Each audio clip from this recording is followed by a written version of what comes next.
गाजियाबाद से, जहां पर खोड़ा थाना क्षेत्र में 17 वर्षीय किशोर की निर्मम हत्या के मामले में तूल पकड़ लिया। इस हत्याकांड का सीसीटीवी फुटेज सामने आने के बाद इलाके में सनसनी फैल गई है। वीडियो में कुछ युवक किशोर को घेर कर चाकू से हमला करते हुए दिखाई दे रहे। घटना के बाद क्षेत्र में तनाव का माहौल है, जबकि पुलिस ने सुरक्षा व्यवस्था बढ़ा दी है। मामले की तफ्तीश तेज कर दी। जानकारी के मुताबिक सूर्या की हत्या 28 मई की शाम को हुई थी। परिजनों का आरोप है कि सूर्या को उसके कुछ पुराने मुस्लिम परिचित युवकों ने बातचीत और विवाद सुलझाने के बहाने बुलाया था।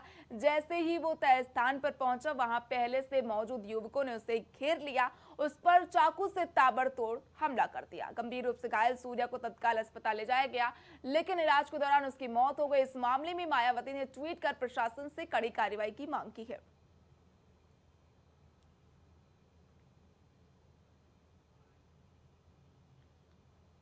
अखिलेश यादव जी को उस पर बोलना चाहिए कि उनके वोटर हैं, उन लोग ऐसी हत्या क्यों कर रहे हैं।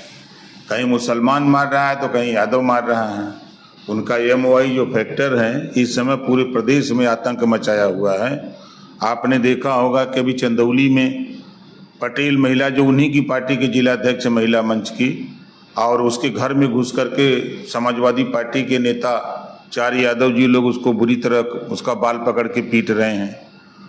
हल्दरपुर में परसों जो है 4 यादव जाकर के राजभर को गोली मार देते हैं, उसकी डेथ हो जाती है। बाराबंकी में राजभर का मुड़िए काट देते हैं।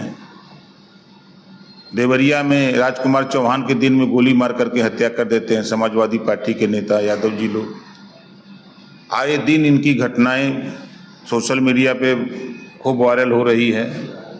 तो इनके जो कारनामे हैं, वो जो PDA ये बोलते हैं, PDA इनका असफल है। सिर्फ MOI फैक्टर को दबाने के लिए, लोगों का दिमाग भटकाने के लिए कि हमको सिर्फ MOI कहा जाता था, इस नाते PDA चिल्ला रहे हैं। कोई भी हो,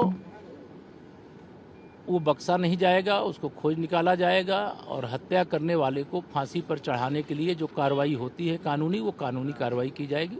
सरकार कानून व्यवस्था को लेकर के बहुत गंभीर है और जिन लोगों ने ऐसा अपराध किया उनके खिलाफ कठोर से कठोर कानूनी कार्रवाई की जाए। 17 साल के लड़के को बहला के बुलाया। हाँ, जानकारी मिली है, वो दुखद घटना हो गई। एक घर का एक जो चिराग था, 17 साल की उम्र में किसी की इस प्रकार से निर्ममता से हत्या करना, यह निश्चित तौर से जो मन में जहर भरा हुआ है वही उन्होंने हत्या के रूप में निकाला है और उसके लिए जो दोषी होंगे कार्रवाई। कर्नाटक में देखा था, जिसमें तत्काल ही थाना क्षेत्र खोड़ा की पुलिस टीम के द्वारा मौके पर पहुंचकर उसे नज़दीकी अस्पताल में भर्ती कराया गया, जहां इलाज के क्रम में 29 मई को दिन के करीब 12 बजे उनकी मृत्यु हो गई।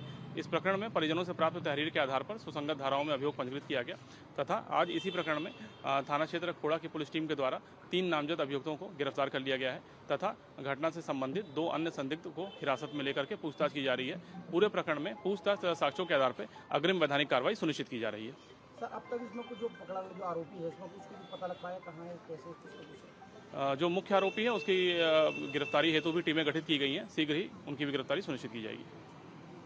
तो सब परसों एक लड़की की हत्या की गई थी, क्या है पूरा मामला, कितने लोगों को हिरासत में? दिनांक 28 मई को दिन के करीब 3:30 बजे थाना क्षेत्र खोड़ा में एक किशोर को चाकू लगने का प्रकरण संज्ञान में आया था, जिसमें तत्काल ही थाना क्षेत्र खोड़ा की पुलिस टीम के द्वारा मौके पर पहुंचकर उन्हें नज़दीकी अस्पताल में भर्ती कराया गया, जहां इलाज के क्रम में दिनांक 29 मई को दिन के लगभग 12 बजे उनकी मृत्यु हो गई। इस प्रकरण में परिजनों से प्राप्त तहरीर के आधार पर तत्काल ही सुसंगत धाराओं में अभियोग पंजीकृत किया गया तथा अभियुक्तों की गिरफ्तारी हेतु टीमें गठित की गई। आज उसी प्रकरण में थाना क्षेत्र खोड़ा की पुलिस टीम के द्वारा 3 नामजद अभियुक्तों को गिरफ्तार किया गया है तथा घटना संबंधित 2 अन्य संदिग्धों को भी हिरासत में लिया गया है। पूरे प्रकरण में पूछताछ साक्ष्यों के आधार पर अग्रिम वैधानिक कार्रवाई सुनिश्चित की जा रही है। आरोपी जो है उसने घर पे बुलाया था, अब तक उसके बारे में क्या कुछ सूचना है? उनकी गिरफ्तारी के लिए भी टीमें गठित हैं, शीघ्र ही गिरफ्तारी कर सुनिश्चित की जाएगी।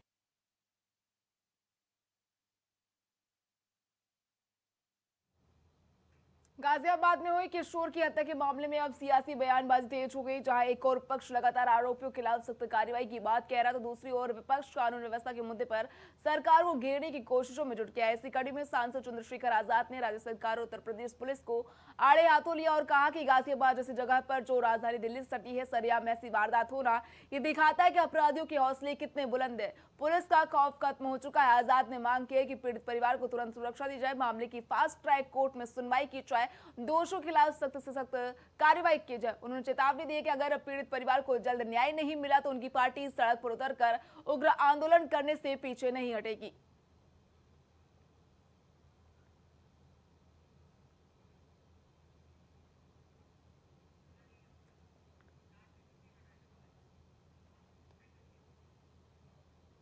अखिलेश यादव जी को उस पर बोलना चाहिए कि उनके वोटर हैं, उन लोग ऐसी हत्या क्यों कर रहे हैं।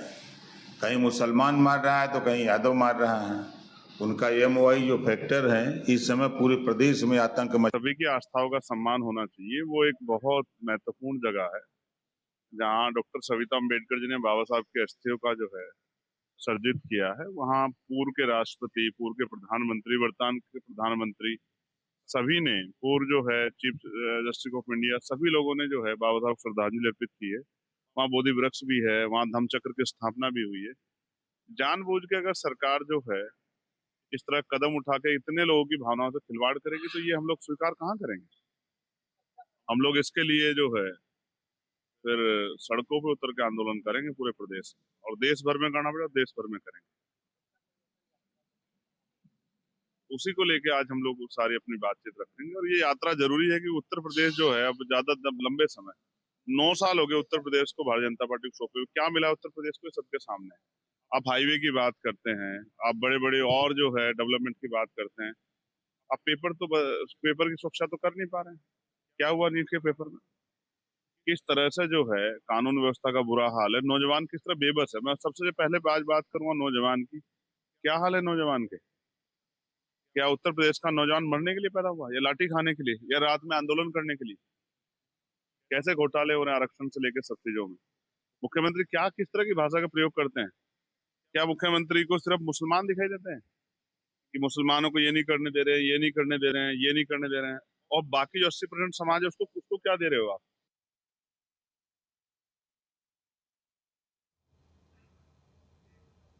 उत्तर प्रदेश के बिजली उपभोक्ताओं को यूपी पावर कॉर्पोरेशन ने बड़ा झटका दिया। उपभोक्ताओं को अब जून महीने के बिल में 10% अतिरिक्त बिल देना होगा। ये बिल फ्यूल सरचार्ज के नाम पर बिजली बिल में बढ़कर आएगा। कॉर्पोरेशन ने ये फैसला भारी कटौती और बिजली किल्लत के बीच लिया है। उपभोक्ताओं को दोहरा झटका लगा है। पहले से ही बिजली विभाग को लेकर आम लोगों की शिकायतें रुकने का नाम नहीं ले रही और बिल को बढ़ा दिया गया।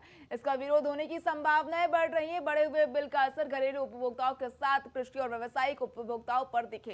पहले से ही महंगाई से जूझ रही जनता पर यह सरचार्ज उसकी जेब और ढीली करेगा। फिलहाल इसका विरोध होना तय माना जा रहा है। लखनऊ के पर्यटन और सैन्य विरासत को नई पहचान देने वाली नौसेना शौर्य वाटिका का आज रक्षा मंत्री राजनाथ सिंह ने लोकार्पण किया। इस दौरान मुख्यमंत्री योगी आदित्यनाथ भी मौजूद रहे। बता दें कि ये वाटिका इकाना क्रिकेट स्टेडियम के गेट नंबर 5 के पास विकसित की गई। लगभग 19 करोड़ की लागत से बनी 2 एकड़ से अधिक क्षेत्र में तैयार यह वाटिका भारतीय नौसेना के शौर्य, पराक्रम, आधुनिक तकनीकी क्षमता को समर्पित की गई है। वाटिका का सबसे बड़ा आकर्षण भारतीय नौसेना का सेवानिवृत्त युद्धपोत INS गोमती है। ये युद्धपोत 28 मई 2022 को नौसेना सेवा से सेवानिवृत्त हुआ था। युद्धपोत के विभिन्न हिस्सों को यहां संरक्षित कर प्रदर्शित किया गया है ताकि लोग नौसैनिक युद्धपोतों की संरचना, तकनीकी क्षमता को समझ सके।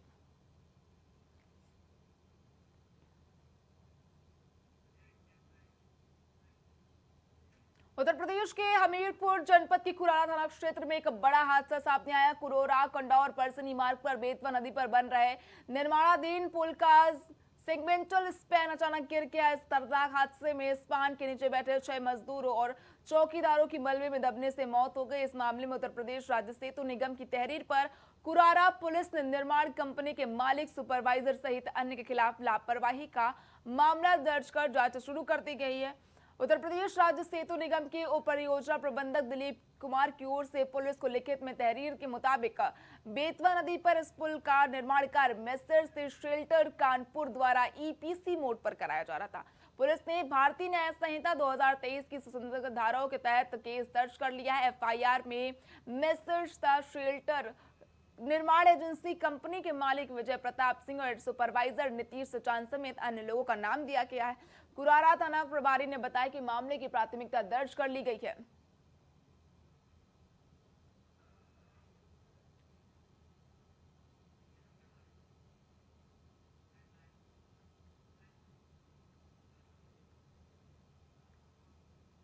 उत्तर प्रदेश भाजपा की नई संगठनात्मक टीम को लेकर राजनीतिक गलियारों में उत्सुकता लगातार बढ़ती जा रही है। हालांकि पार्टी के अधिकांश पदों और नामों पर सहमति बन चुकी है, लेकिन अंतिम घोषणा अभी भी शीर्ष नेतृत्व की मंजूरी का इंतजार कर रही है। सूत्रों के मुताबिक कुछ अहम और हाई प्रोफाइल मामलों में अंतिम निर्णय होना बाकी है, जिसके चलते नई टीम की गठन की प्रक्रिया में देरी हो रही। पार्टी के प्रदेश अध्यक्ष पंकज चौधरी और प्रदेश महामंत्री संगठन धर्मपाल सिंह पिछले कई दिनों से दिल्ली में डेरा डाले हुए हैं। बताया जा रहा है कि वे केंद्रीय नेतृत्व के साथ लगातार बैठकों में शामिल हो रहे हैं। संगठन के नए स्वरूप को अंतिम रूप देने की कोशिश की जा रही है।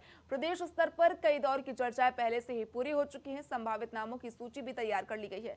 इसके बावजूद कुछ संवेदनशील मामलों को लेकर शीर्ष स्तर पर सहमति बनना अभी बाकी है।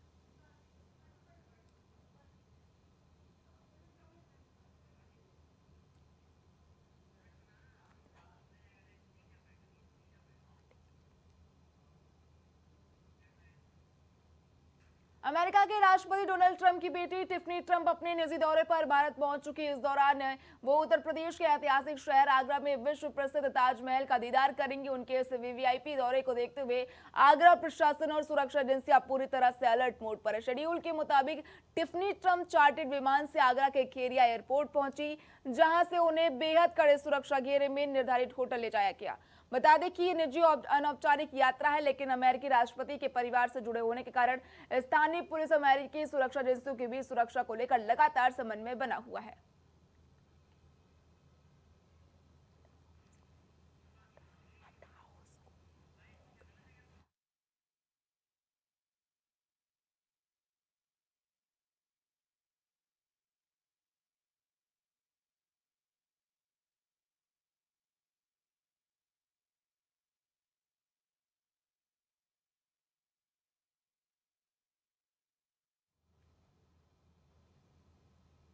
फिलहाल के लिए खबरों में इतना ही। देखते रहिए इंडिया।